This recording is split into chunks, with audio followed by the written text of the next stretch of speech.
everyone, and thanks so much for joining me here again today. My name's Adam and you're on the Collector Collective. I am just doing a little bit of a review of a line of dolls because as you can see, fashion dolls have always been a passion of mine.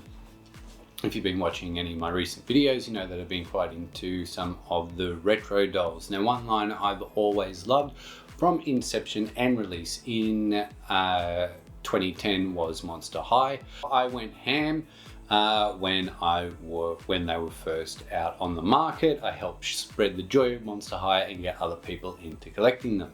I have been collecting the G3 range as well. I mean, at first I was kind of lukewarm to them. I mean, they do have their issues with you know, lower quality hair types and things like that. And they're edging away from, you know, originally quite goth and spooky aesthetics to be more bright and colourful. Not that I thought that they ever originally lacked brightness, colour, or any of that. There was just a stronger goth aesthetic with better clothing items and better accessories, and you know, we just don't talk about G2. I have steadily been collecting the main lines, and it's been quite an interesting market here in Australia, most especially, because some lines don't last very long on shelves, like the Fearidescent line, which we're talking about today. There are a couple of characters that you can find here and there in your big box stores, Kmart, Target, things like that, and then you look at searching online, which can be quite hard. Same with the Neon Frights line as well. We actually got very few of those actual models in the country, but that being said, we do find that they're much harder to come by. And so you're not going to walk into most toy stores or big retailers and even be able to find Fearidescent Cleo, so that's why we're going to open her. We're also going to have a little bit of a talk about the whole range. As you can see, I have completed the Fearidescent Skulltimate Secrets range. Just wanted to have a talk about what all the dolls offer individually in you know, accessory choices and so on. Before we get into this and see how she fares up to the dolls I've become quite familiar with, we're just going to have a quick run through what the ones that I've already unboxed look like, what I'm happy with, and any nitpicks I may have. So first off, we'll have a look at Clawdeen. We'll discuss how I've got my Clawdeen dressed. She's the only one that doesn't have a doppelganger because the disappointment of the G3 base doll's hair has left her unshowable. So I do just have the Fearidescent one to show you, and I have actually gone to painstaking efforts to smooth out her poly nightmare of a head. Let's just have a closer look. So I'll bring her up on screen, and here we go. Now, Clawdeen, as you can see, is heavily themed around purple, which I love. Purple's one of my favorite colors, so I think this is quite a slay. Starting from top to bottom, now she's got her earrings. Her earrings meant to emulate some sort of furriness, as the Fearidescent line is emulating some sort of wintry time. I don't love them. I don't love the color. I think they would have been better.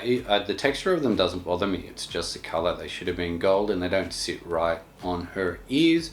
Her headdress, though, that looks excellent. I love that it is two different colors, and I'm not disappointed that they haven't really painted in all the details. I don't think it needs it. The gold and the maroni purple go really well. They also blend in perfectly with her entire shock of very purple hair. I think it's only two different shades of purple that I can see in there, but I absolutely love it. It was a much bigger mess, but I have washed and treated and defrizzed it to the nines to get it to this lovely silky sheen, and I wouldn't dare try to put a curl back into it. The wave is fine. Her makeup is great. It is almost all shades of purple with a slight bluey grey under her eye.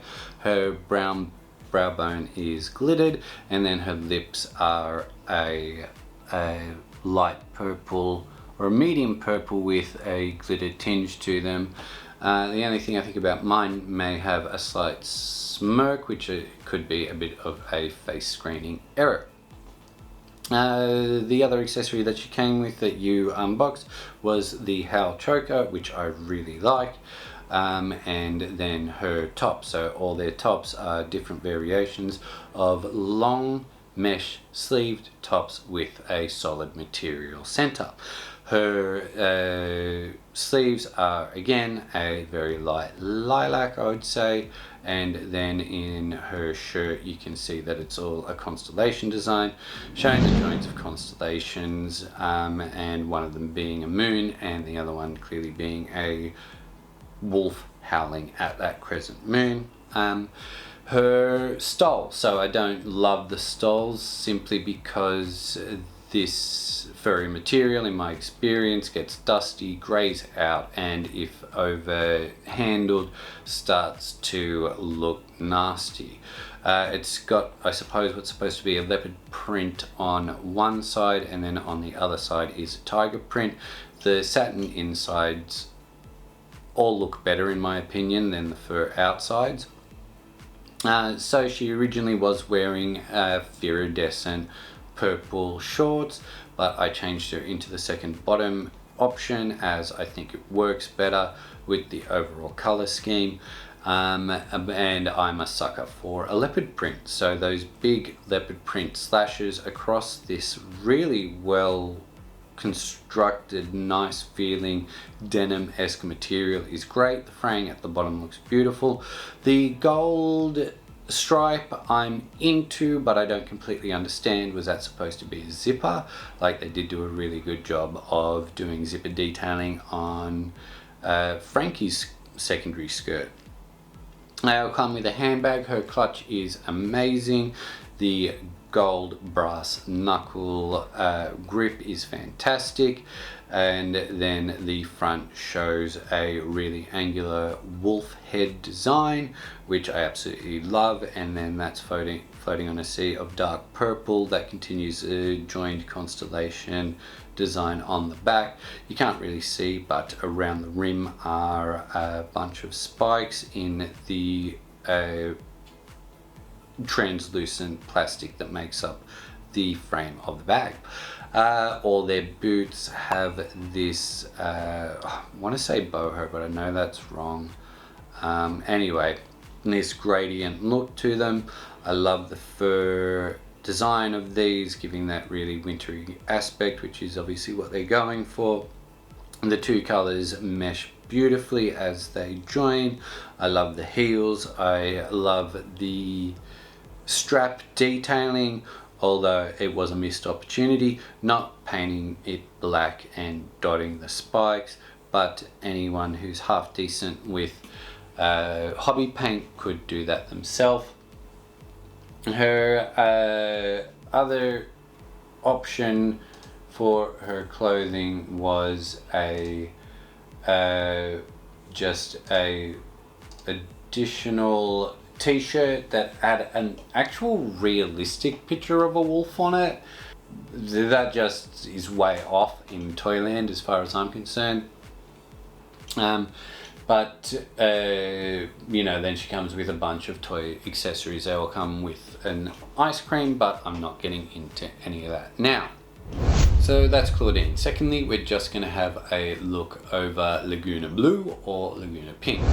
So as you can see, I've got the Fearidescent here along with the signature Lagoona Blue from G3 in the secondary outfit choices.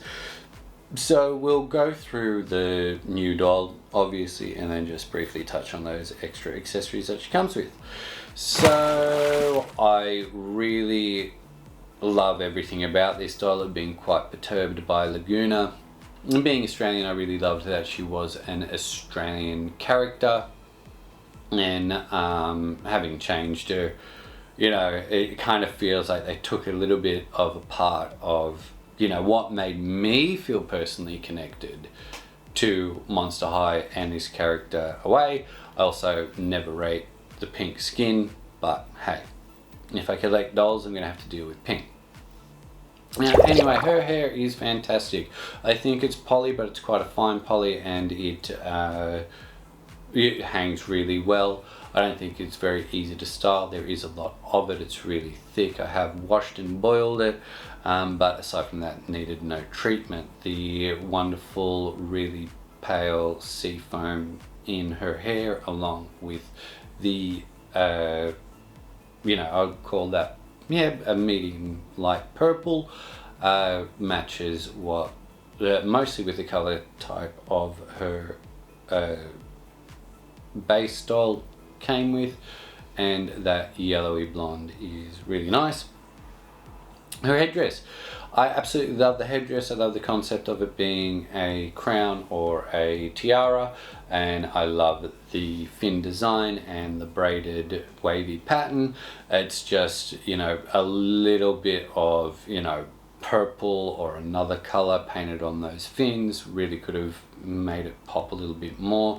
Again, she's got really beautiful makeup. I did luck out by getting one with a great screening, with purple web design under her eye with white highlight in the corner of her eye. Just drives me wild. It's so good. And then the aquamarine or seafoam color on that. She doesn't have glitter on her brow bone like Clawdeen did. It's actually built into the green color of her top lid. Her top is an off the shoulder number with flared sleeves, which I love that detail and that slight differentiation in style. Hers looks more like kind of a hand painted fabric, honestly, that's been painted to look like waves or water running, whatever you may want to call it. It's very, nautical theme. Oh, sorry, I didn't touch on her earrings. I love these. Not 100% sure what they're meant to be, if they're meant to kind of emulate a fringe or be like a fishtail, but the silver, I'm living for it. I love silver. The translucent necklace with the octopus pink design in the center, again, absolutely kills. I love when they throw in the octopuses. Octopuses are some of my favorite sea creatures. Her stole, again, is interesting that all of a sudden they've gone for a Japanese wave style on the satin lining. It doesn't seem to mesh with everything else, but it is better than the, I don't know, it looks like someone sneezed blue on the furry part. Her Fearidescent skirt, I absolutely love. I love that fin design across the front, and the rouging and the way it picks up the light as it moves around is perfect. Again, these boots are so beautifully detailed as we look at her shoes that have not been properly filled in. Like, the colors allow the actual designs to stand out enough, and if you just stare at them for a while, you'll see many different elements of design shine through, but it, they could have added some white or something, or some silver. And getting back to her clutch, which is, I guess it's supposed to be maybe a buoy or some sort of a weight, if they're, sticking with her design, or potentially, and this would be quite shocking, water mine, where they used to, a submergible floating explosive device. I'm not too sure what that is, but it's there. And just quickly, her secondary outfit, tie-dye, 2 fish bones making a love heart shirt. Cute, I like that. I like the little side tie off. It would have been more fun if maybe they made it actually something that was tieable as opposed to just stitching it on there. But either way, looks great. The pants I like, but I don't think I don't think it's very cohesive with any of the other pieces from this doll. That being said, I think they go really well with her swimsuit from her base doll from G3. Again, jelly shoes with fantastic fin designs that are really glittery and black soles. Really like a lot of these pieces, just, you know, some pet peeves there. Okay, so that was Lagoona, and now we'll have a look at Draculaura. Now I've got the first Skulltimate Secret doll wearing her other outfit, and for the life of me, I can't get the wave out of that poly head, but whatever. So Draculaura's outfit and look is great. I really love that her hair is mainly pink with the black streaks throughout. That's a real harken back to the exact rooting style and blunt fringe design of her original G1 doll, except a color flip on that one. I really do love the pearled, fuzzy, bat-winged ear muffs. However, they don't hold very well at all, and there's no way to sort of pin them in very easily. Her earrings are drop earrings that are all black with, and if you look closely, they do actually have like a cut stone design, but it doesn't read very well given that they're all black. Again, a mixed opportunity for them to have painted in some detailing, and then the bottom continues with the batwing motif. Her face makeup, although I think her face is very pretty and I am enjoying that she's regularly getting a side glance, it's all just pink with glitter on the top lid. It's just 3 different shades of pink, not much more to say. Great colours though. She's got more of a coral pink lipstick that is glittered. Her next accessory for her neck was this fantastic clip-on collar with love heart design, frill design, and also a bit of a coffin in the center there. They've given her puffy sleeves, which she was no stranger to in any iteration. I love that it's just plain black fishnet. Again, further nods to her original doll, and again, obviously, same with that collar, as her original doll was did wear a furry collar. Love heart and bright pink spiderweb designs. Her stole is probably the most intricate, having not only bat but also flower and plant motif, and then the other side is just splotchy. Again, I don't rate this fur. Her skirt held all together with a bow in the center and more of the spider web design and that gradient feel that matches her boots in this fabric skirt. Really like everything about this. I think all the elements go together really well, including her translucent coffin bag with more spiderweb and bat and heart motifs. They could have at least painted that handle that she's holding white.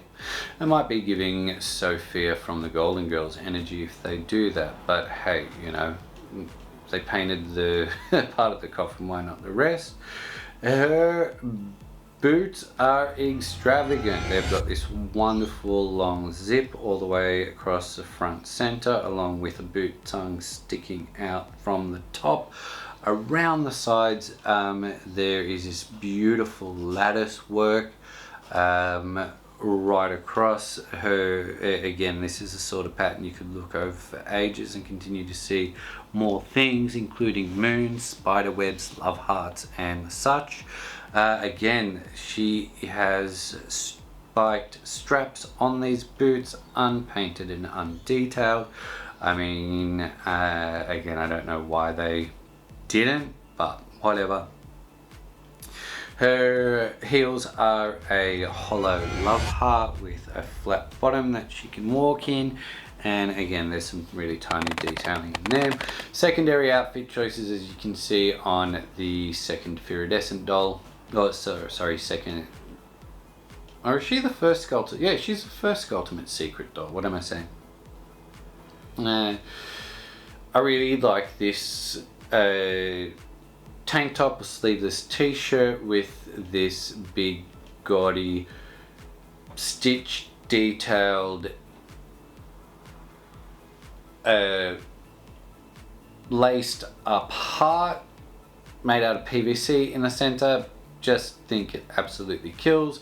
I like the pink color, and her Fearidescent ruffle bottom skirt is great, and then her jelly shoes are more of a sandaled platform / Mary Jane almost, with a chunky sole. Very cute pieces, but I think they kind of phoned it in on the secondary outfit choices. Alright, so with that we're going to take a little break and going to cut off part 1 of the Monster High Skulltimate Secrets $5 review and $1 opening. I didn't say it was going to be two-parter at the beginning of the video, because now that it's come to time to review footage and edit, I know that this is probably going to be a bit longer than I'd like for one video, and I decided to cut it down into 2 more palatable videos as opposed to just one very long one. So I hope you've enjoyed what we've gone through so far. The next video will be up within the next day or so, depending on how long it takes me to finish that part of the edit. So remember to hit like and subscribe if you've enjoyed the content and would like to see my next video when it drops, when we finally open Miss Cleo here and finish the review of the other dolls there. So I think that's about it then. So see you in the next video. Till next time, keep collecting. Bye.